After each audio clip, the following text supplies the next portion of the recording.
membernya kuat banget di pikiran kita.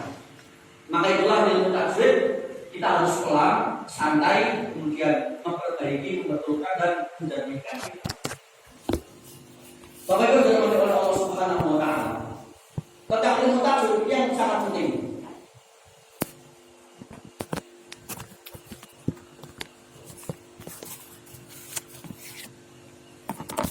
Ya.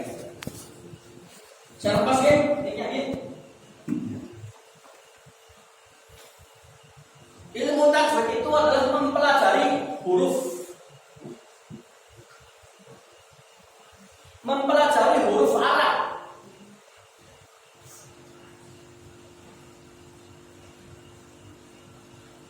Ilmu tajwid itu adalah mempelajari huruf Arab karena Al-Quran itu bahasa Arab.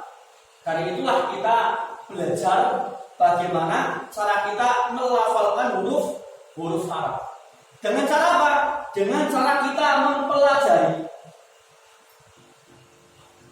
makhrajul huruf kayak tadi, makhrajul huruf plus satu huruf yang tadi pertama itu. Yang kedua, mempelajari panjang pendeknya. Hukum panjang pendeknya kita singkat PP itu ya.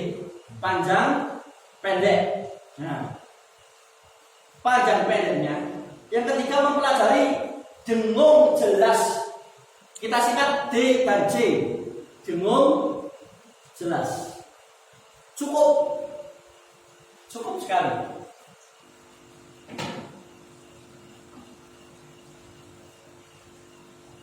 Ilmu tajwid mempelajari huruf Arab. Kemudian kita belajar makhorijul hurufnya dan sifat hurufnya. Kita belajar panjang pendeknya. Kita silakan mat tobi'i, mat badal, mat iwat, mat arid disukun dan sebagainya. Kemudian yang terakhir kita mempelajari dengung dan jelasnya. Dengung dan jelasnya seperti ikhfa, idhar, iklab dan sebagainya sesuai bacaannya Rasulullah SAW. Yang harus dan wajib mirip seperti bacaannya Rasulullah. Wajib mirip sama bacaannya Rasulullah. Wajib. Nanti akan kita terangkan, kita baca Quran berusaha. Ada ini dan banyak. Dan akan kita terangkan pada malam hari ini. Jadi tajwid itu kita harus hati-hati. Kita belajar bahasa ilmu mengucapkan Arab dengan cara kita mempelajari huruf, makhrajul hurufnya, kita belajar panjang pendeknya dan dengung jelasnya. Sesuai dengan bacaannya Rasulullah SAW. Jadi dalam ilmu tajwid itu dan ilmu tajwid ada yang namanya sanad. Apa itu sanad? Sanad adalah ijazah atau sertifikat yang mana sertifikat itu turun temurun nyambung sampai Rasulullah luar biasa. Seperti hadis kan ada syaratnya. Rawahu Bukhari Muslim syaratnya banyak sekian kan sampai atas sampai Rasulullah an siapa Rasulullah SAW bersabda kemudian apa kemudian ada syaratnya an siapa sama kayak Al-Quran juga seperti itu. Ada Al-Quran istilahnya maaf. Kalau hadis itu sudah tidak bisa diturunkan sanadnya. Contohnya dari Arga, kemudian dari guru saya, dari Rasulullah SAW bersabda. Itu kalau hadis sudah nggak bisa sampai sekarang, udah nggak bisa diturunkan sampai sekarang sanadnya. Tapi kalau Al-Quran itu ada sanadnya sampai sekarang. Al-Quran terjaga sanadnya. Contohnya fulan dari fulan sampai Rasulullah nyambung ke malaikat Jibril nyambung ke Allah Subhanahu wa taala. Itu adalah sertifikat orang yang sudah menyetorkan 30 juz yang bacaannya mirip sama seperti Rasulullah, menguasai ilmu tajwid dan sebagian tafsirnya, kemudian disetorkan kepada gurunya, yang mana gurunya itu sudah bersanad sampai gurunya lagi. Gurunya bersanad sampai gurunya lagi sampai nyambung ke Rasulullah. Itu namanya sanad. Makanya kita belajar tajwid itu harus hati-hati. Misalnya kita salah melafalkan terjadi yang namanya lahan akan kita bahas nanti lagi. Maka itulah kita belajar ilmu tajwid ini ada syaratnya. Misal saya belajar dari Syekh Ismail, guru saya. Saya Ismail belajar dari Syekh siapa? Syekh siapa belajar dari Syekh siapa? Langsung nyambung sampai Rasulullah. Dan itu ada syaratnya, ada sertifikatnya. Kemudian syarat ini adalah cikal bakalnya Al-Quran bisa tetap sampai akhir zaman nanti, sampai hari kiamat nggak akan bisa hilang Al-Quran ini. Itu mujizat Al-Quran. Karena apa? Dijaga oleh orang-orang yang membawa ini, ya hamil Al-Quran, orang yang membawa Al-Quran sampai hari kiamat. Kemudian, paham ya di sini ya? Jadi tidak ada kita belajar taksim, kemudian kita pakai logat Jawa, kita pakai logat Sunda, kita pakai logat Aceh, nggak ada. Taksim mempelajari ilmu Al-Quran, huruf Al-Quran harus menggunakan bahasa Arab, hurufnya huruf Arab. Kita mempelajari 3 ini dan wajib ikut sama Rasulullah SAW. Kemudian kita setoran kepada orang yang istilahnya sudah paham tentang ilmu tajwid, apakah baca benar apa. Makanya kita bedah melakukan ini. Seperti itu. Paham ya di sini ya, Pak Bu? Kita hapus, kita masuk ke lahan atau kesalahan. Ada pembaca Al-Quran yang berdosa, ada yang salah atau tidak berdosa.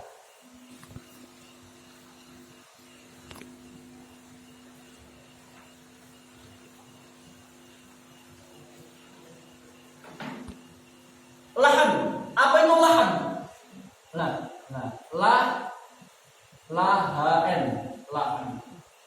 Lahan dibagi jadi 2. Lahan itu artinya kesalahan.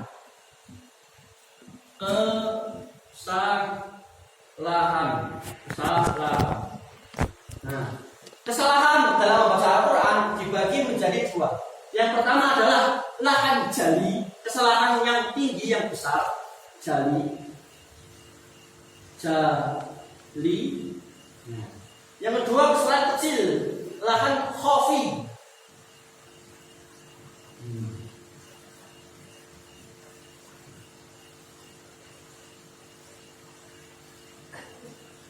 Seseorang itu dikatakan dia bersalah dan dia berdosa ketika membaca Al-Quran itu ketika seseorang itu melakukan kesalahan lahan jali. Ketika orang itu melakukan kesalahan lahan jali. Lahan jali itu seperti apa lahan jali itu? Lahan jali itu contohnya kita salah makhorijul hurufnya. Salah makhorijul hurufnya. MH makhorijul huruf plus sifat hurufnya juga salah. Ini masuk ke dalam lahan jali. Kemudian yang kedua, panjang pendek PP ya, PP. Panjang pendek keliru antara 1 harakat dan 2 harakat. 1 keliru 1 harakat dan 2 harakat. Nah, 2 harakat. Contohnya dalam surah Al-Fatihah kita contohkan, yaitu ada orang yang melakukan kesalahan lahan jali. Dia salah makhorijul hurufnya. Contohnya di Al-Fatihah. Ini jangan ditiru, ini salah. Bismillahirrahmanirrahim. Harusnya huruf H. Huruf H itu apa? Tenggorokan atas. Tenggorokan atas. Kalau kita pencet tenggorokan bawah nggak akan getar. Kemudian H itu apa? H ini itu dari paling bawah. Alif dan H itu tenggorokan paling bawah. Nah, contohnya. Salah sifatul huruf. Ini banyak juga yang salah. Contohnya seperti tadi ya, huruf za dan do. Sama-sama lidahnya, ujung lidah digigit sama atas gigi atas bawah. Kemudian kok yang do ini lidahnya yang belakang nggak dinaikkan. itu masuk ke lahan jali. Karena dengan ini adalah bisa merubah arti. Dua ini, kenapa kok berdosa? Karena dapat merubah arti. Merubah arti membaca Quran, yaitu kita berdosa karena ada lahan jalinya.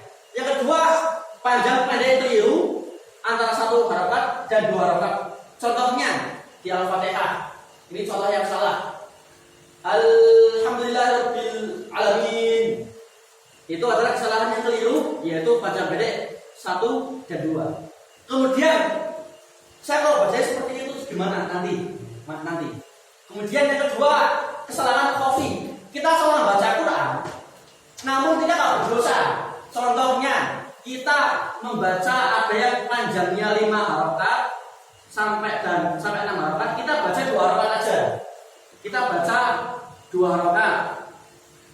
Kemudian ikhfa, kemudian ada itlaq, kemudian ada mim sukun bertemu dengan ba, mim sukun bertemu dengan tanwin dan sebagainya. Kita tidak baca 3 harakat, jadinya 1 harakat, itu kesalahan, namun tidak berdosa. Kemudian bagaimana dengan orang awam yang belum bisa baca Quran, yang baca Quran masih seperti ini? Yang baca Quran masih seperti ini. Bagaimana dengan orang awam yang baca Qurannya masih salah-salah? Apakah dia berdosa? Tidak sama sekali, malah kepalanya juga. Kalau dia belum belajar, belum tahu ilmunya tentang makhrajul huruf, belum belajar sifatul huruf, belum belajar pada sebagainya. Kalau mereka belum belajar ini, mereka nggak dapat dosa kalau dapat tahu. 2 lagi makanya. Kemudian ketika kita yang sudah belajar makhrajul huruf dan sudah belajar sifatul huruf dan sudah belajar panjang pendeknya, kok masih salah dengan cara kita sengaja maupun kita lengah, maka hukumnya berdosa. Makanya hati-hati kita ketika belajar tafsir, belajar tajwid harus mengetahui, oh ini betul, ini salah. Ada ilmunya dan ada salahnya dari saudara tersebut. Kemudian kesalahan khofi. Nah, ini kesalahan kita salah tapi kita aman, kita nggak berdosa. Contohnya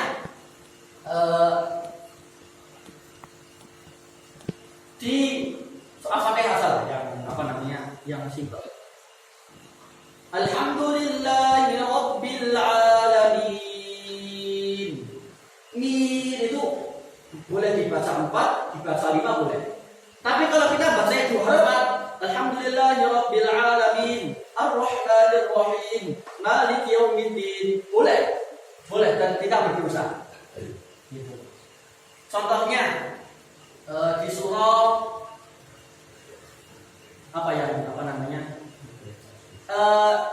Inna a'tainakal kautsar. Ada harakat 6 harakat kan. Inna a'tayna. Kalau kita bacanya Inna a'tainakal kautsar, itu aman, kita aman. Itu namanya kesalahan khafi, kesalahan kecil. Seperti itu.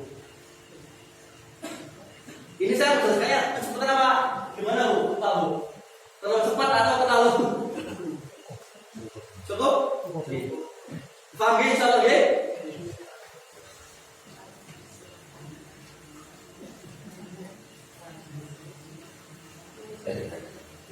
Sebelum kita lanjut, ada yang ditanyakan dari Bapak Ibu sekalian? Monggo.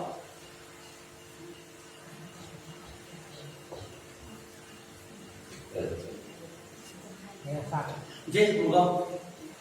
Istilahipun nawa belajar kalih belajar tapi sing diaturaken menawi sampun belajar membaca salah berdosa. Anami menawi dereng belajar membaca salah tidak berdosa. Itu lebih baik mana? Lebih baik belajar apa enggak? Belajar.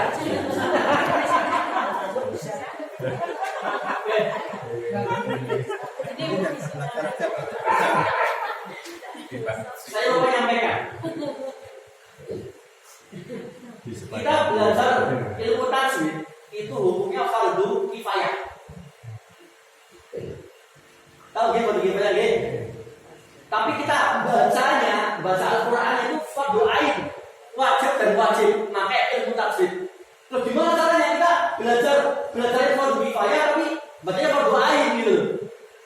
Makanya datanglah teori ini, datanglah metode ini, metode belajar tajwid tanpa teori. Pakai ilmu simpel. Itulah kenapa Rasulullah itu mengajarkan kepada sahabat itu menggunakan metode talaki, metode nuntun karena belajarnya itu istilahnya lautan daya kan jadi kok. Kita tinggal niru aja bacaannya gitu. Tinggal niru aja bacaannya, oh ini padanya segini, oh ini hanya seperti ini.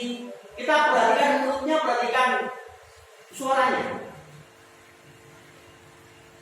Bahkan saya ingat ketika masih kecil itu ada tukang pijat yang saya dulu.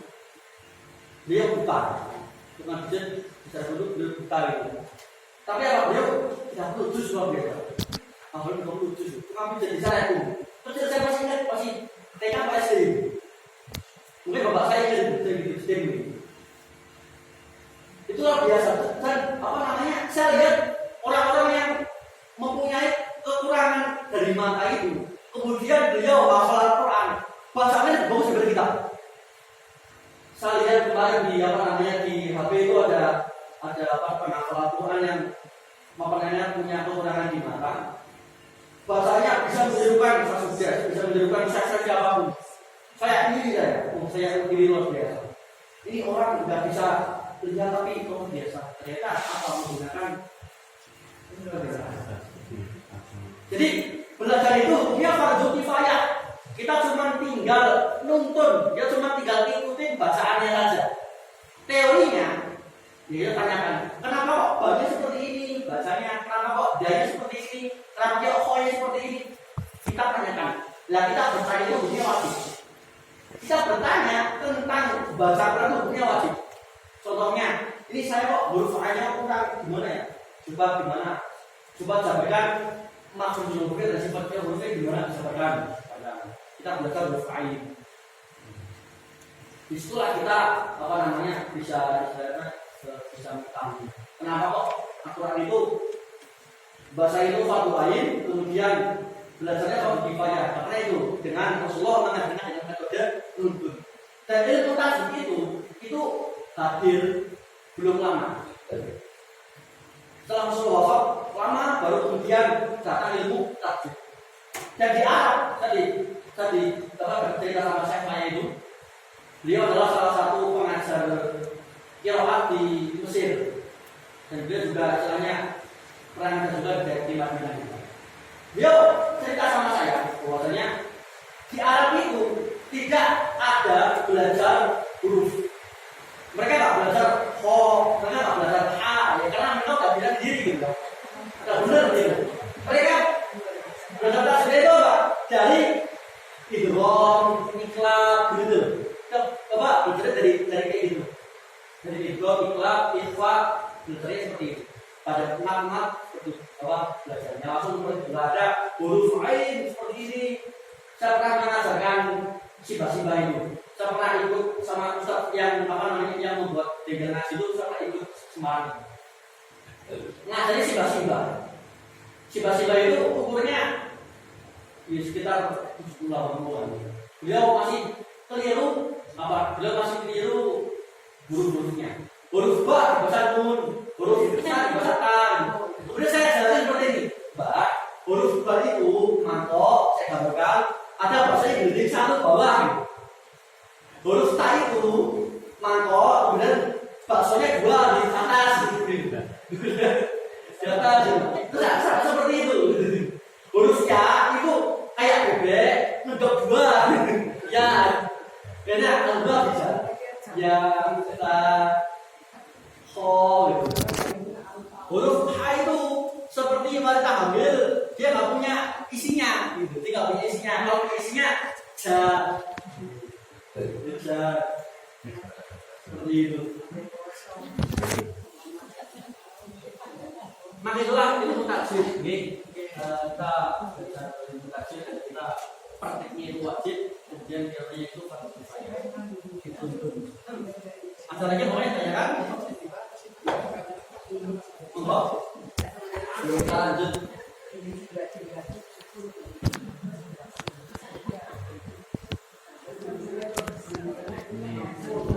Ustaz minta dia mewakili ibu-ibu. Bagaimana ini membetulkan ibu-ibu atau bapak-bapak yang giginya kurang komplit?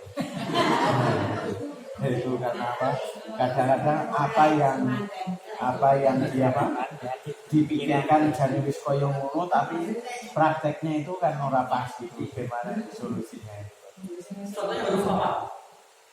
Paling sering itu yang susah tuh huruf apa? Ya kalau simbah-simbah itu biasanya yang seperti seperti kaitannya dengan gigi, ada ya itu. Mungkin jenengan request mau dengan huruf apa? Saya butuhkan soal. Monggo huruf bentuk ya. Ibu sing angel apa? Habis. Iya itu cara masuknya saya itu terus mainan cucu. So, do. Nah,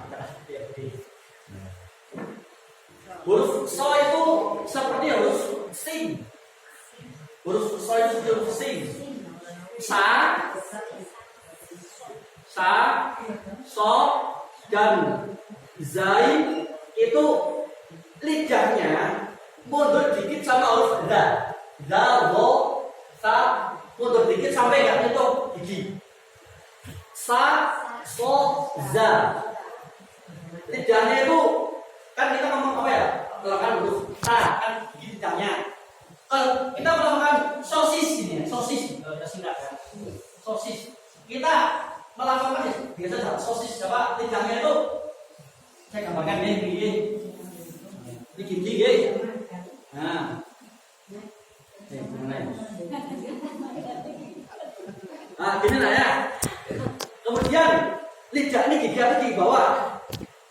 Kita melakukan huruf ini itu. Nah, di sini lidahnya. Enggak sampai itu gigi. Sa, so, za. Sa, so, za. Kemudian kalau so ini lidah paling belakang. Ini gambarkan apa namanya? Ya tenggorokan ini lidah. Kalau huruf sin ini lidahnya lurus, sin. Tapi kalau so naik lidahnya, nah naik gitu. Bedanya kedua. Kita pernah dari benar huruf do. Ini sebetulnya sangat mudah. Ini sangat mudah. Kita tinggal gigit lidah paling samping kanan atau kiri.